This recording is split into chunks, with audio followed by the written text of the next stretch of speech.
You said that Palantir's plan for AI was, quote, just take the whole market. How's that going? Unlike most people, we've been involved in what people call AI for the last 5, 6, 7 years in the classified environment, building systems that will allow you to identify adversarial positions. And in that context, we built proprietary technology that will allow you to work with large language models, securely enhance them, roll them across your whole enterprise. You know, I've been at this for about 20 years, and I know it will take everyone else 4 or 5 years to build this. We're rolling it out. Our customer base is large, and we have, you know, usually we have to go out and find people. Now we have customers, especially in the US, just calling us every day. It's the logical extension. And what is that logical extension?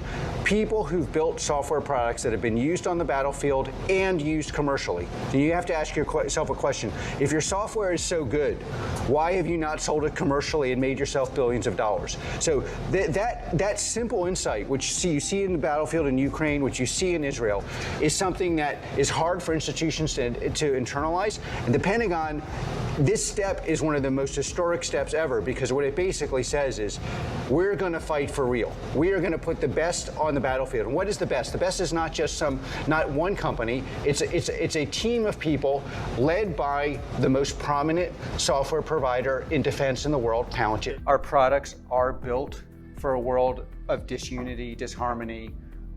This whole concept of having vertical and horizontal integration exactly is built for a world where legitimacy declines and you have micro legitimacies, and your supply chain isn't going to be your supply chain anymore, because one day you're going to have it in this country and the next day you have it in another country. You said the demand is huge. Yeah. Can you quantify it in some way? Well, you know, usually we've had a number of inbound calls in a year that we usually have in a year in like a month.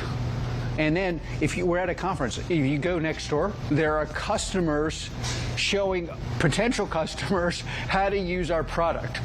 It's in a demo sense. Well, it's on real data. It's things that they've done. So right now, the whole world is hungry for something that it understands as AI, which is really AI or large language models. We actually have customers using our products, showing other customers how to do it. I mean, this is like you release a song and everyone else playing it. It's like, okay, great, we're very happy. And you know, the thing is, the U.S. market is just hungry for innovation. It's hungry for things. It's now beginning. Beginning to understand it needs, like an ability to map an LLM onto your enterprise securely, ability to enhance the output of a large language model, and what's the output? Better margins, better safety. You can change your enterprise in weeks. So there was a guy named Steve Jobs, and he broke the #1 rule of business is he made products, not that the customer was demanding. He made this product and assumed if I make it, they will come. Is there something else out there in the pipeline I don't know about that you could, I'm sure there is, but that you could disclose? So I can think out a few years ahead of time? There's the war products, which are like literally take small countries and make them into juggernauts. Like give everybody a slingshot. Every small country gets the power slingshot Palantir and can slay the monster coming to attack them. And there's like a number of them, and they're operationally useful and very. I think we're watching one of them. It's not so small, but yeah. Well, yeah, and it's having an enormous impact. And then there's the further uses of Foundry, which are really just at the beginning, actually using Foundry operationally. And there's Apollo. So like we're in a world where the outside organizations are disjoined and disjuncted and need vertical and horizontal integration to interact with their clients and with regulators and with supply chains.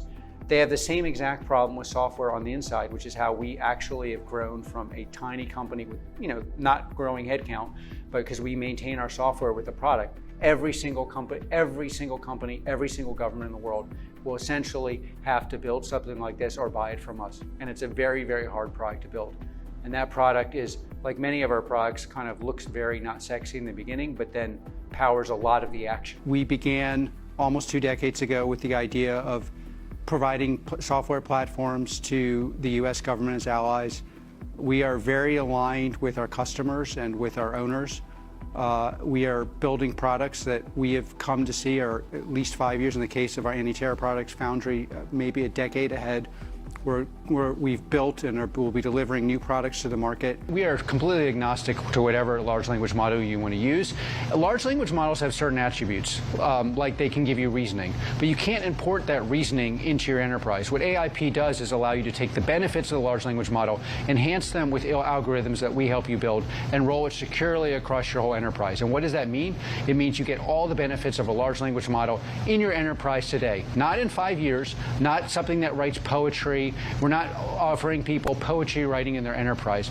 We're offering things that are so powerful that in reality, I'm not sure we should even sell this to some of our clients, like national security. We're quite content with the fact that our results are being seen by the world, and we're planning to deliver more results. We spent well over a decade, and certainly if you look from inception, building products for peace, so you could distribute vaccines and organize many of the most important institutions in the world, but of course, products of war. We believed and believe, unlike most of our colleagues in Silicon Valley, if you are strong, you prevent the adversary from acting up, and that's why we thought this war might happen. Our demand for our product and defense is simply what people have seen on the battlefield, and that's very sensitive and very classified. But the demand for that is very large. It's going to get larger. Why is it going to get larger? Because America is the best at software. Software that's built in a product is in high demand in defense. Why is it also in demand? Because until 2 years ago, everyone thought this was a joke. We were building systems over the last 5 years that are deadly. Those deadly systems have changed the course of history. It's no longer madman saying this. You see it on the battlefield. In U.S. commercial industry is the most adaptive in the world, and they are hungry. Our clients are hungry for things that will give them a disproportionate advantage on margins, on safety, on secure use of LLMs, on making sure this is not just some poetry recreating what somebody said, but actually can create actual tangible difference, and we are rolling it out, and we're very happy. We build products that allow you to do very high-end AI-enabled targeting. Most of the details we can't discuss, but our adversaries are very, very well aware now of their impact. These products have changed the course of history.